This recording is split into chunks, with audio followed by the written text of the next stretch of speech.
The CEO transition is by far and away the toughest transition an executive will go through. And the role is unlike any other. Welcome to Meet the Leader. I'm Linda Lucina, and I am very excited to welcome you to our New York studios here at the World Economic Forum for a very special conversation on leadership. We have with us today Ty Wiggins. He drives the CEO and executive transition practice at consultancy Russell Reynolds. And what that means is he works with leaders when they make that move from mere mortal to CEO. And you all know that CEO is a tough job, is a lonely job, and that makes Ty's job all the more important. He is part coach, part cheerleader, part therapist, and all-around sounding board for people who have an outsized impact on economies, the climate, and people in general. He has collected years of insights into a brand new book, The New CEO, and he is going to give us a backstage pass into his world, talking to us about what works and what doesn't in that top role, and the lessons learned that can help all of us better make change happen. How are you, Ty? I'm well, Linda. Thank you for having me. I'm excited to get into this. Why don't we get a little bit into your job, which is a fascinating one. And so you are meeting these people when pressure is high, but also the potential is at its greatest. What do those conversations look like? How do you even get started? What does that look like? It's a privilege, the work that I get to do. And it is, private, confidential conversations with fantastic people leading organizations. It generally starts right at the point of transition. And someone goes into transition as soon as they mentally accept the role. So at that point, they start thinking about the role, they start planning. So these are conversations that happen one-on-one. They start with a refresh around transition challenges. Transitions are tough, and sometimes we will remember them more favorably than they were the last time we went through them. So there's a refresh on what to expect. Then there's an adjustment around the thinking of how you would start and the preparation in terms of communication, early meetings. There's a presence piece. The CEO transition is by far and away the toughest transition an executive will go through. And the role is unlike any other. So there isn't a sandbox per se. There's no really great training ground. So getting them ready for what will be different and what they don't expect is really important. And then as the individual starts, we're spending regular time talking, regular cadence of meetings, but a lot of calls in between as things come up. And then we work right through until, they really start to embed their stamp and start to make changes in the organization. And what don't people really understand about these CEO transitions? Well, I think for the CEOs themselves, if you're a first-time CEO, it's really the scope and complexity of the role. So in the book, we were blessed to have a number of very well-known CEOs talk about their transition. And consistent with a lot of them was the role was different than I expected. So if you think about Ramon Laguarta, who's the CEO of PepsiCo, with PepsiCo, 25 plus years, running enormous areas of the business, had a good line of sight to the CEO for a very long time, got to the CEO role and said, you think you know what it's going to be like and you don't. It's a massive shift. So this aspect of, I think I know what to expect and I'm a bit shocked, is really, really common. So I think that's probably the bit that stands out. And then there's just the sheer weight and enormity of the time pressures, how busy they are, the adjustment they need to make personally, and this concept of being the main attraction. Senior executives are, they're well known, people listen to them, they have a voice. But when you're the CEO, you're it. Everything is pointed at you. And so this attention on everything that you say, everything that you do, who you meet with, when you come, when you leave, this is also a bit of a surprise. And when you're talking to these CEOs, these new CEOs, how do they process this new change? What are you seeing in their body language and their behavior? How are they different once that reality really sinks in? It's a variety of things. You will see physical change. You'll see some CEOs changing, aspects of their appearance, dressing, speaking, behaving for the role. You'll see them, suffer a little bit more in terms of fatigue and anxiety and stress. So we do try to balance exercise, family through this transition period when they're moving at great pace. But it's really the recognition that there's no sort of gap or break for them. There's nothing off the record. And, there's a number of sort of funny sort of stories in the book. one of which was a CEO who went into work, early as he did, went to the cafeteria and talking to the cafeteria staff and asked what the soup of the day was. They said, it's a chicken noodle soup. And he said, quite casually, oh, that's great, I love chicken noodle soup. And about 3 months later, one of his aides came and said, listen, I'm getting a lot of requests. You need to go down and tell the cafeteria you like something other than chicken noodle soup because they've made that same soup for 3 months and we're sick and tired of it. So it's an interesting analogy around the things that they say. They turn into actions. They turn into projects. People go and get this stuff done. So that's probably the big adjustment that CEOs have to make. And a CEO like that individual, how do they leverage that into other leadership moments later on? How does he sort of use that to challenge people?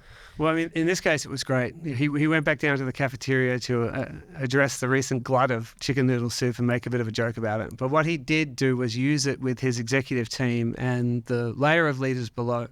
At any time he felt he was getting excessive head nodding and agreement, he would say, is this another chicken noodle soup moment? Are you just agreeing because this is what I'm saying, or is this what you really believe? So he was able to use it in what we would call an anchor to bring forward that conversation. And you mentioned that, hey, this can be a very stressful transition because there's more attention on them. The type of attention is very, very different. But what do you think is maybe the biggest driver, if you were going to rank sort of the biggest stressors for these folks in their early days? What does that look like?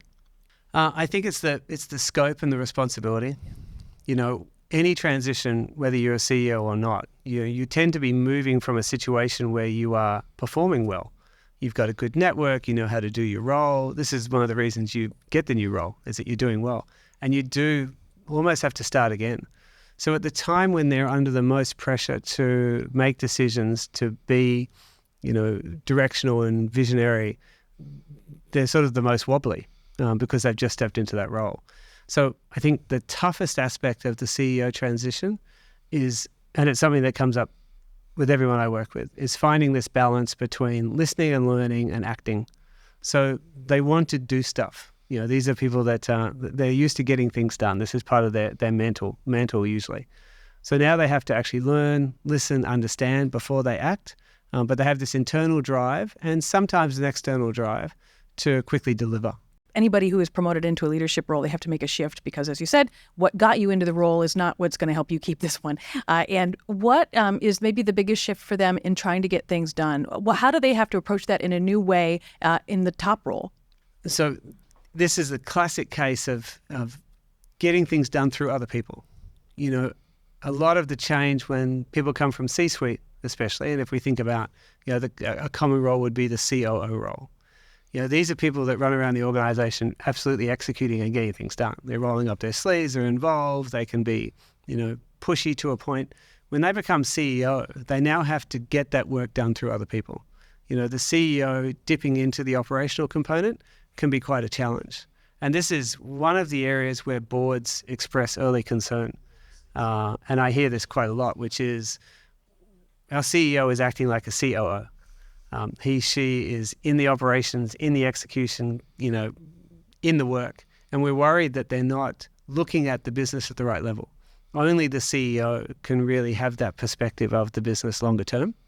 And the role of having the vision really sits with them. So if they spend too much time sort of down in the weeds, it can cause concern.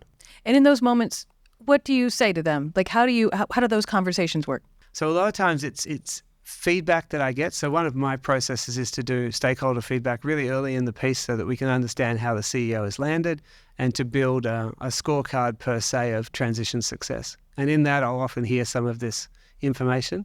If I don't hear it there, I'll hear it in the conversations that the CEO is telling me, what happened this week? What were you involved in? What meetings were you in? What were the actions after the meetings and how many of those did you own? And I'll start to pull them back a little bit and say, this sounds very operational. This sounds very executional. And the response is often something along the lines of, I just need to fix a few more things and then I can be CEO. And that's not the attitude. There's never a shortage of things to fix. It's about really being able to sort of come up and down out of the operations and up to the strategic level. You mentioned that, hey, there's maybe not a roadmap. There's no manual necessarily to be a CEO. And there's really no manual in a lot of ways, for a lot of leadership positions, sometimes you're promoted into these jobs and the exact way that you need to execute at that time with that team with these projects isn't always obvious. What should any leader who's maybe like kind of thinking about what we're talking about, what should they be thinking about when they come into these roles to make sure that they're executing in a way that's most effective? One of the things that really helps with transition at all levels is clarity around the transition expectations. So when a lot of people move into a role, there's a job description or a role description, which is very clear, but it also talks about when the person's at full speed. So it rarely talks about what success looks like at 3 months, 6 months, and 9 months. So if you can build some clarity around what your transition milestones look like, you can really accelerate that transition. So your comment before about what got you here won't get you there is really appropriate. And so when people get under pressure, they often revert back to what worked for them before. And this is where we see people failing to make the transition and failing to really step up to that role. The other thing would be, some people view the promotion internally or the next step up as a reward for all the good work they've already done. Sort of the end of the race. It's not, it's the beginning of the race. When you get promoted internally, it's part performance, but a lot around potential. So if you step into it with the attitude of, this is just me doing something's faster and better, you'll miss the opportunity and you might actually stall your career at that level. What are the most important things that somebody can get done in that first 100 days? What should they be 100% focused on? They should be 100% focused on assessing and making those early decisions about, the individuals in the senior leadership team. It's not necessarily the case that the person's no good. The person might not be the right fit for that CEO or for where the organization needs to go. So moving on the team within that first 100 days or starting to move is crucial. Building good relationships with the board. You need to engage the board fairly quickly and early and spend some time. A lot of CEOs will go and spend day or 2 days with each board member in their early period because they need to understand that person's view on the organization, that person's view on their role on the board and the role of the board. And they need to lay the groundwork for some of the things that they're thinking about early in the period about where they want to take the organization.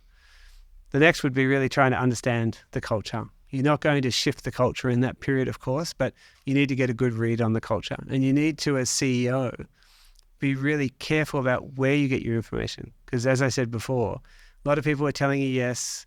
The information is always filtered before it gets to you. People know when you're in the building, they're on their best behavior, the uniform's on right. You've got to acknowledge all that. So are you seeing the surface level culture or do you really understand what's there? Because if you as CEO decide to take the organization in a different direction and the culture is resistant, it will make it much harder to achieve that.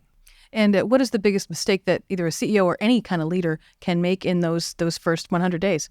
I think at the base level, things that CEOs say early on can become problematic and become unfairly attached to them, and they have to work quite hard to change that. So you do have to be really careful about what you suggest, thinking openly, ideating on the fly. None of that works when you're CEO because it becomes really fixed. I think aside from a particular mistake, I think any mistake that results in a loss of confidence from the board is dangerous. Mm-hmm. Boards have lots to do, but one of their key roles is to hire and fire the CEO. So if you lose the confidence and the support of the board early, you'll really, really struggle. We will sometimes make a sort of offhand joke that people coming into CEO roles, the goal here is to be the first-time CEO, not the one-time CEO. So sometimes you do need to earn the right for the second and third year in that first year, and the board is critical to that. We talked a little bit about, what really works for people who are in these roles. What traits really come to mind? You sit down with these folks, you meet them, you talk with them, and I imagine that you have a measure right away of, this will be fine. Or maybe in some cases, okay, maybe here's something there's an opportunity here that we can dig in on. What are the traits that effective CEOs need to have in order to succeed? Well, I think short term and through the transition, and certainly something that I look for is sort of a gut feel around coachability. How open is this individual to understand and to learn and to listen, and how fixed are they on those ideas? How fixed are the ideas about what they think it's going to be like. And this is, part of the challenge. If you have a firm view of what you plan to do when you get there, you often see CEOs making decisions and taking actions really, really quickly, and then having to walk them back down the track. And that can be very detrimental. So I think there's a degree of, a learning mindset.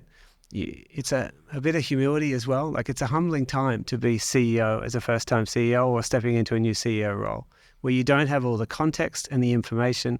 You don't necessarily have the network. You often don't have the understanding of how things get done to be as effective as you have just been. And what are the traits that, they could hold somebody back, that maybe they're not the best fit for the top role? What comes to mind for those traits? Well, I think from a board's perspective, not being visionary enough, not being able to see further down the path. So one of the shifts that everyone makes as they go up a level, but it's more pronounced when you get to the CEO role, is your time horizon. So when you're thinking about your role, when you're thinking about the business, what time horizon are you using? When you're at junior levels, you make decisions, the impact is a week from now. Senior management, it might be 6 months from now. The CEO could be 3, 5, 10 years from now. When you look at CEOs in their legacy period and they start to get to the point of leaving their organizations, we can't really judge a lot of their decisions until years after they've gone. So the time horizon is one of those areas. So inability to get to that level, as I mentioned before, a lack of willingness to step away from the operations. There's a lot of days for CEOs where they spin their wheels and at the end of the day or the end of the week, they can't really put their finger on something that they delivered. And that can be difficult. So what some will do is go back and solve a problem, start a project, fix something so that they can get a little bit of a dopamine hit around, I actually got something done this week. And that's not their job. Like addicts. A bit like addicts. Action addicts. If there's a moment where a CEO has dropped the ball and you need to have a conversation with them, what does that look like? How do you tell them? Again, benefit of my role sitting on the side of the table that I sit. I set this up very early that whilst it sometimes will be supportive, other times it will be quite challenging.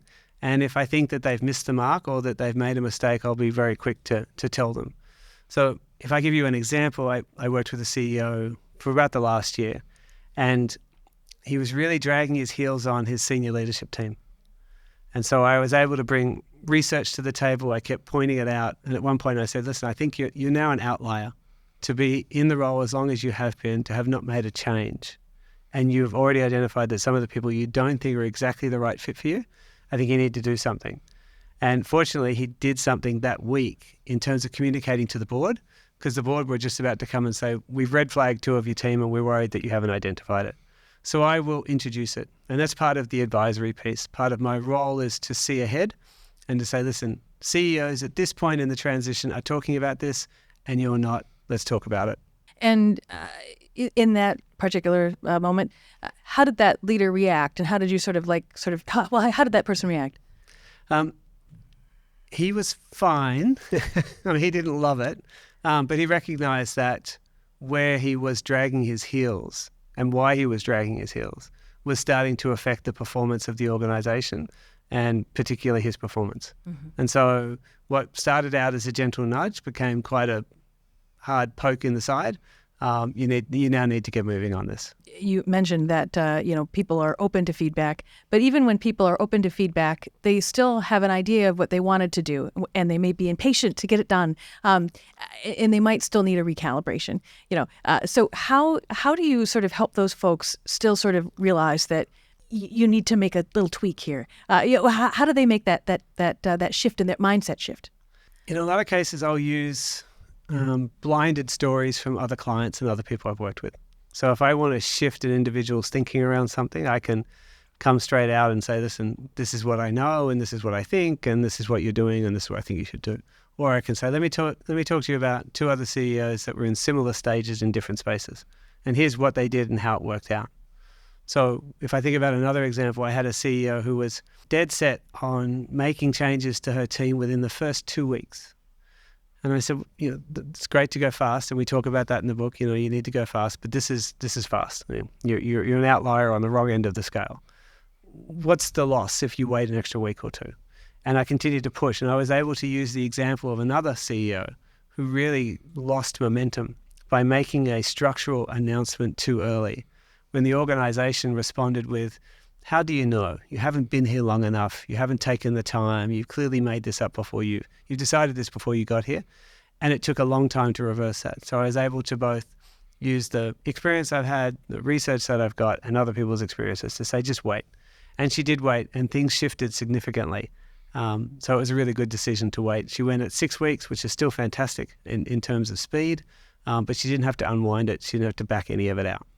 When people talk about giving good feedback or hard feedback, they always talk about trust, and they always talk about, hey, you got to be a really, really good listener. But I don't think there's anybody that doesn't think that they're not a great listener. And I think there's always something that we can do to improve. In your mind, what can any leader do to be a little bit better at how they're either building rapport with the people that they need to give feedback to, or being a little bit of an more active listener? What can they physically, tangibly do?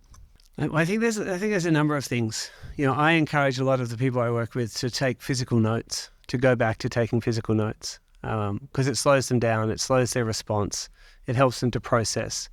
Some structure around the questions that you're going to ask. Like I'll often role play different scenarios with my clients, and I'll be able to say, listen, you just asked 5 closed questions back to back. Here's what you're going to hear back, and you're going to be pleased to hear it because it's confirming the way you've asked the question, and you're not going to learn anything. I'll push them to explain to me in other people's language what they've heard. But I think if we take the attitude of being curious as opposed to being right, if we're really mindful of our confirmation bias, and this is a big thing in transition. When you step into a new role, I'm yet to work with a leader who doesn't have moments of, have I bitten off more than I can chew? Is this more than I can cope with? So there's a moment there. They're very excited to hear things or see things that they expected to find. It confirms to them that they're the right person, that they're up for the challenge, that the board made the right decision. So you have to be really, really careful because you'll go looking for that. So checking your confirmation bias, and really, that old adage of seeking first to understand to understand rather than be understood is really valuable. Have you worked with leaders that maybe just sort of hit a wall and they didn't quite know which way to turn? I would refer to it as a bit of a wobble.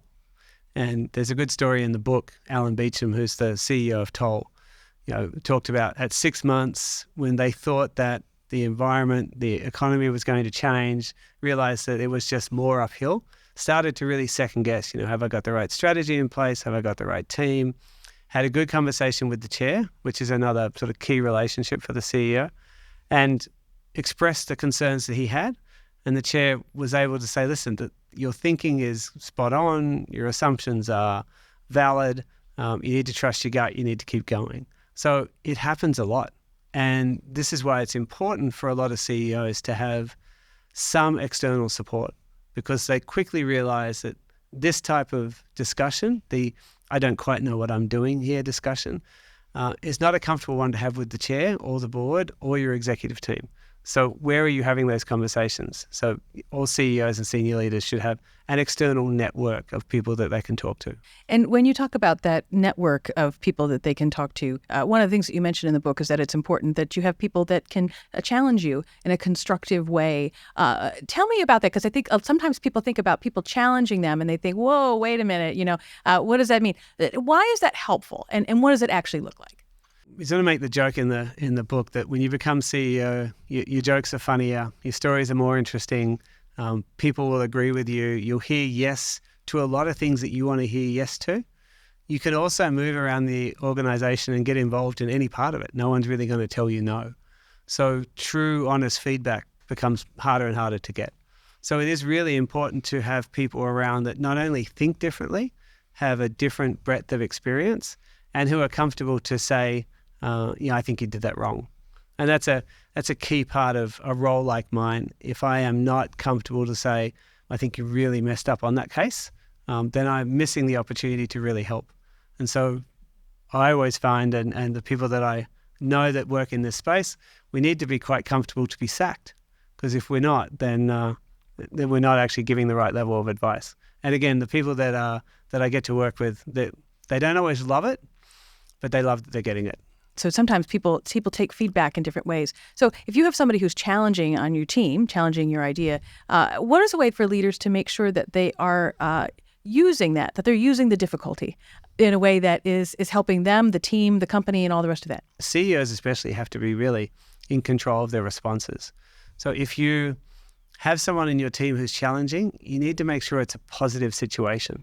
I worked with a leader for a number of years, and his personality was one where he loved a good debate, and he would rise to the challenge. And it was intellectually stimulating, it was energetic for him, but he was also a fairly big guy. And so his ability to dominate the conversation, and his internal view was, if you're really passionate about your view, you'll fight it out with me and we'll have the right response. So that worked if he came up against another one of him, but didn't work with the rest of the team. So what he was inadvertently doing was shutting down the challenge and making it a non-safe space. So we had to work on some introductory language. How do you set the meeting up? How do you bide your time? How do you manage your response? Because if you don't get that pushback as CEO, you can be 5 or 10% off on decisions, and they have a massive impact. You can't miss that opportunity. You need to create the environment where people are happy to give their view and happy to challenge yours. And you can still, we can still disagree and commit, provided we've had good process. Let's talk about what those elements are. What's my little recipe list to have a meeting or an environment where people have what they need to challenge something in a productive, constructive way? What 4 or 5 things need to be in place? Well, I think for CEOs and senior leaders, the first is being really careful not to lead the witness. We use one of the quotes from Nelson Mandela about, leaders should speak last. And it's really, really true. And we do see the funny stuff that comes through on sort of LinkedIn around the leader goes into the room and says, listen, we have this problem and I think this is a solution, but I'm really interested to hear your view. And lo and behold, the views come back exactly the same. So I think the first is in the setup. When you are a COO or a general manager, you have an opinion, you're encouraged to give it, you can deliver it almost any time during the meeting. And it will influence, but it won't steer. When you're CEO, as soon as you give your opinion, you've steered the conversation. So by setting the conversation up with your context, you've started the discussion and you've often ended it. So I think the first thing is you need to be really careful about your presence and how you set this up. Even to the point of establishing what the problem is. Get other people to lead. Create the space in the meetings for other people to lead that discussion and hold back your views and opinions. I joke with leaders often that they'll say things like, oh, this person said something and I really disagree, but I didn't say anything. I said, well, you did, because our poker faces are never as good as we think they are. You've let them know, so you need to be careful about that. Asking more questions is a great one.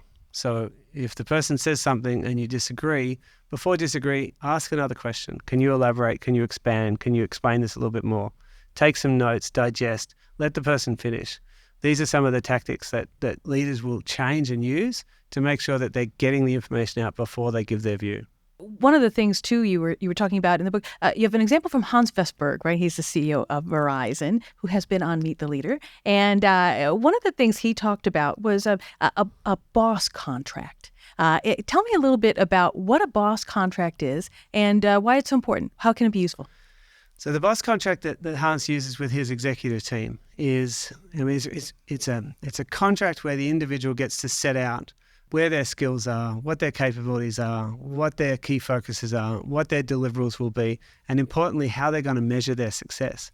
So I think it's really valuable because it creates clarity for both sides, and it allows the individual to set some of these things, because if in Hans's view, and he's done some really clever things about making sure his view doesn't dominate, his view might be limited compared to the individual. So he really wants to understand how they can best use their skills and capabilities and how they can deliver the outcomes and what they should be doing. But it also creates a good degree of autonomy. We know that if the individual comes up with the answer, we're more wedded to it. We will implement it better, we'll execute it better, we'll drive it home if it's ours, if we think we own it. So there's a key component about that. And it also increases the accountability. Here are the things that you said you were going to do, so let's get that done. And I think it's a really effective way to empower and to lead a senior leadership team. It makes a lot of sense. With all of these things, we talked about a range of different blind spots that leaders can have, whether it's confirmation bias, whether it's them sort of trying to do the job they had before and try to fix problems that they don't need to be fixing anymore.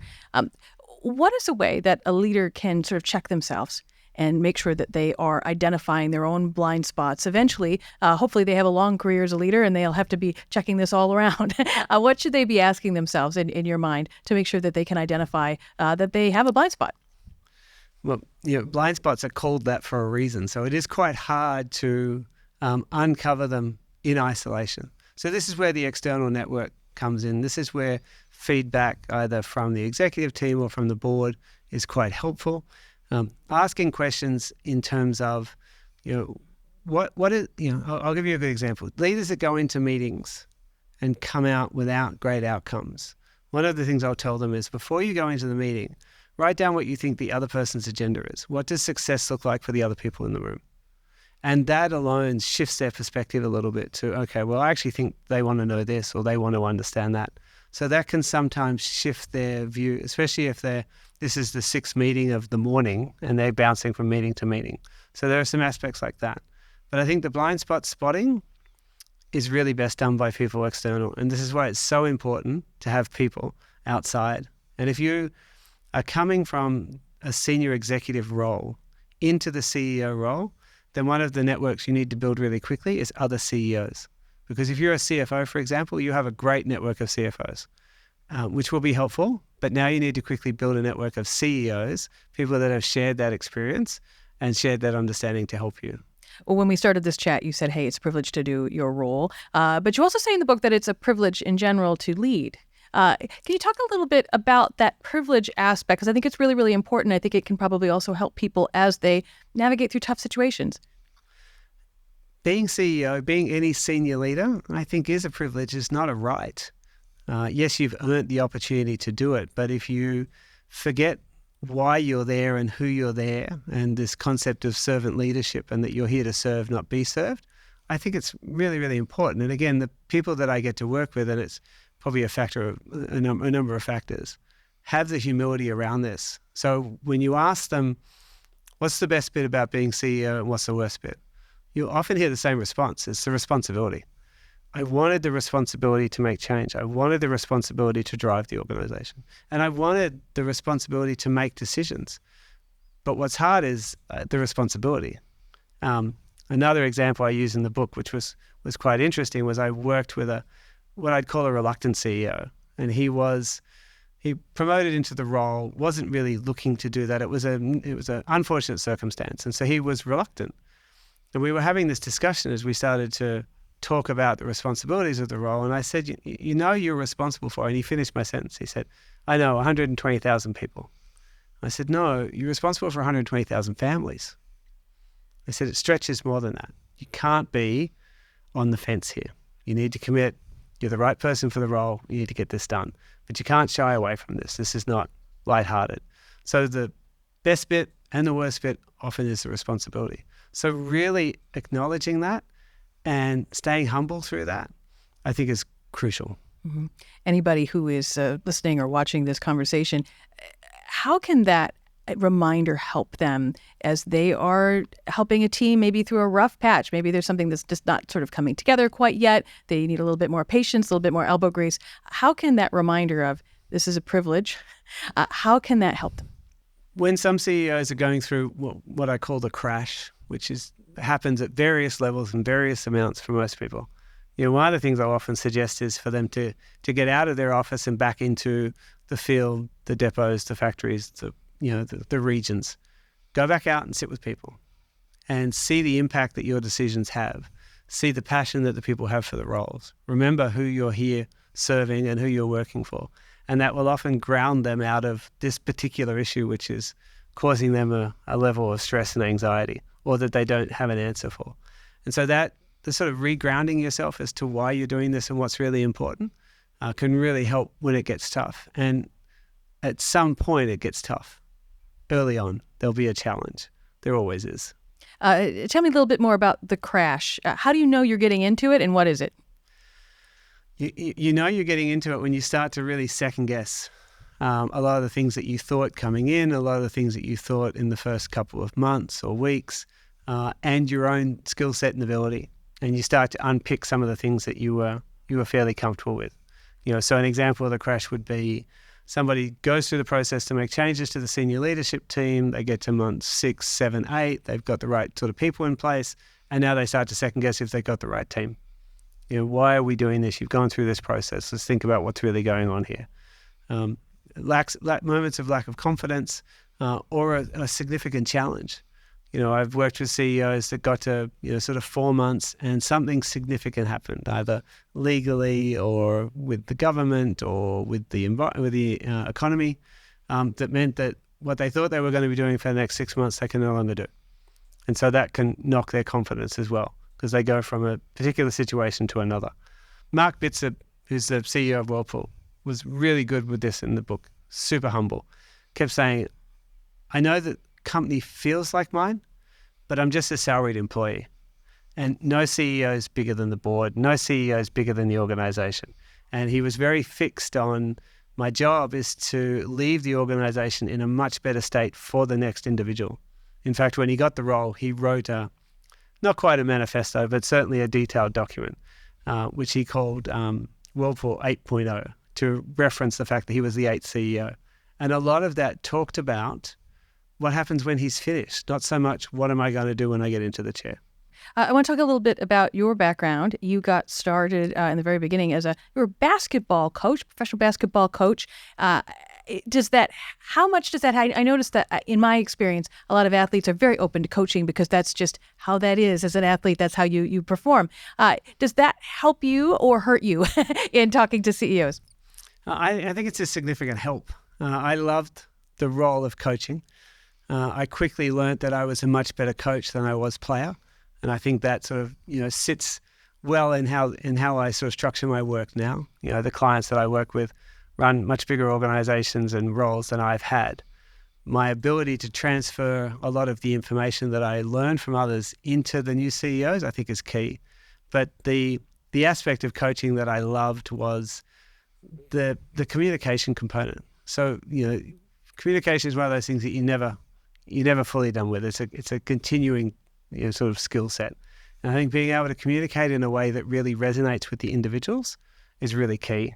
And I think this is another thing I talk about in the book is one of the challenges that CEOs can have is that if you've come from a particular function, you may have run high performance teams for lots of years, but they might be very similar. So if you're, not picking on the CFOs, but I'll use the CFOs. If you've been a CFO to go to CEO, you've likely run teams of financially thinking people who tend to think differently to, say, marketing or HR. So when you become CEO, one of the challenges that you have is that you are now leading a team with very different thinking styles and views of the world. And it's not a natural, not an automatic that you'll be able to lead them effectively. So you have to change your communication. You have to change your approach to create the environment for each of those individuals to function and for the team to perform. Is there something that you do today as a coach that you would never have occurred to you to do if you hadn't had that background as a professional basketball coach? One of the lessons I learned really early as a coach, I was young and I was coaching a women's basketball team at a time when my understanding of the world was more limited.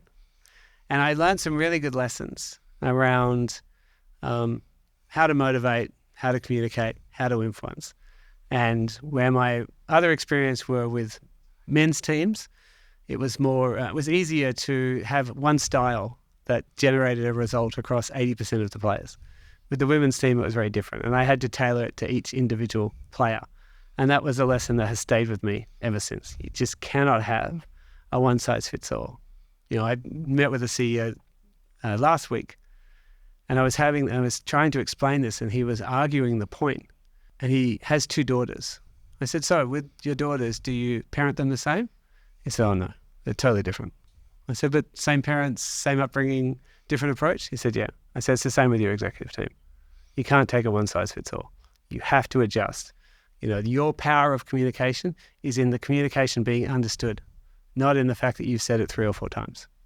You mentioned that you had to kind of expand your toolkit for motivation. What is that toolkit? Can you give us a sense of what are these maybe different opportunities or different ways that people could think about motivation when it comes to teams and different individuals? Well, I think there's so many different levers for motivation, and we tend to rely on the basic ones organizationally around compensation and status and title. But there's a lot that people can really sort of get under in terms of what really drives the right behavior. What about it in terms of praise? What about it in terms of reward, even in terms of accountability? So, some people flourish when there are tight guardrails. Tell me exactly what success looks like and check in on a regular basis. And some personalities will respond really well to that. Others, that would be awful.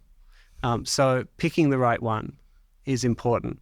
And I remind leaders at all levels and CEOs as well, that in some cases we lead others the way we like to be led, which works for some people, but not all. So this is one of the biases that we potentially have. So I think, good communication, trying to find out what motivates and what demotivates is really important. And many people will look at sort of senior leader roles and CEO roles as, you don't need to motivate on a regular basis. These are fantastically capable people. They come with their own sense of motivation. But where you can help is get out in front of them and remove the demotivators. So make it easy for them to do well. Is there a piece of advice that you've always been grateful for? Lots of advice, but one that sort of sits with me all the time is if you think you can or you think you can't, you're right. So how you enter the situation, your mindset on approaching tasks and opportunities, and I think that the confidence around becoming CEO, you see some very externally confident people that are internally thinking, wow, what have I gotten myself into? So bordering the confidence around good process and, what you can bring to the role and that you can get help, I think is really, really important. Mm-hmm. And how has that helped you? It allows me to check my own thinking when I get into situations where the noise of the I think you can't is stronger than the, well, how do you know? Where's the evidence there? Well, where's the truth in that assumption? So I think that's important.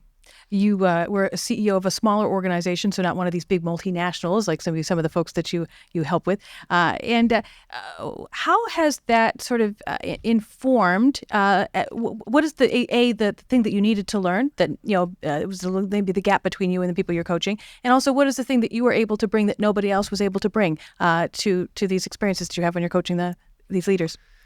Well, like you said, it was a very small organization, and it was a great learning time. The personal lessons around that for me were twofold. One was I was too much in the detail.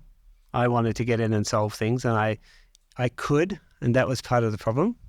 So that made it easier, and I restricted other people's development in that role because I would fix it for them. And the other aspect was dealing with the board. That was a real surprise for me at that time in terms of how boards thought and acted and what they expected from me and how unrelenting they were. Or let me say how hard it was to sell them on why this was a good idea. So it was a really interesting aspect as that. But I think in terms of the client work, I draw almost nothing from that experience and everything from the experiences that I've gleaned working with the others, because at the size and scale of the clients that I work with, the moving parts are such that there's different challenges at different levels and sizes of CEOs. Mm-hmm. Sure. And a lot of people are going to be watching and listening to this. Is there a piece of advice, a skill that you think, gosh, every leader could benefit from X or Y? Is there something that you see a trend or you wish people would upskill in one area and it could be have magnitudes of help?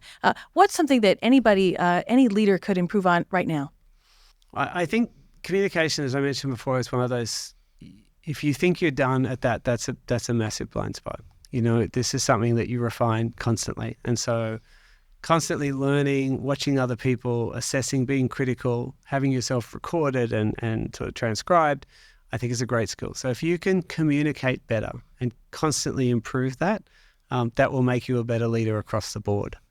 The other aspect that I would suggest leaders to do is reflect. We're super busy, we run from thing to thing.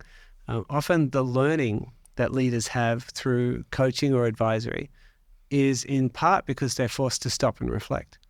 So if leaders are listening to this and thinking, how do I do something small to improve?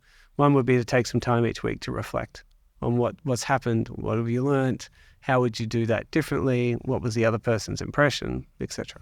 Sure. And how would that help them? It forces them to stop seeing things solely from their point of view. Absolutely. We have a little bit of a rapid response thing where that I want to kind of get your takes on, just to kind of get your quick insights on, sir. So I'm going to read you a few things, and I want you to fill in the blanks. I want you to finish my sentences for me, if you can. All right. So your biggest work pet peeve is? Tech that doesn't work. The one thing you can't work without? Coffee. The best thing that new leaders can do is?